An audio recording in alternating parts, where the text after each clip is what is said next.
Карадык. Бул киши талапкер.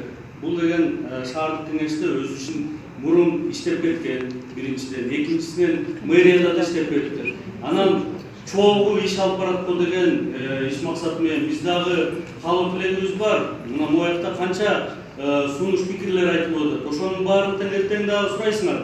Бир айдан кийин сурайсыңар, 3 айдан кийин сурайсыңар. Ошонун баарына дагы жооп берген үчүн мына мен Амайбыз, сурабайбыз. Колдойм Адил мырзаны берсин, жума сайын отчет берип турабы, эмне кылып турат, берсин, көргөзсүн. Биз да абдан жоопкерчиликтүү болуп атабыз. Бирок шаар деген бүгүнкү күндө турбаш керек болуп атат. Шаар деген кышка даярданыш керек. Эмнеге дегенде биз деген ишеним көргөзбөй койдук Ибраимовго.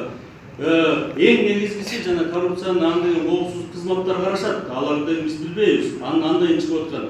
Эң жай учурунда жолдорду кышка камсыз көрөн учурда сиздер билесиздер, мэрияда эң убакыт жайында болот.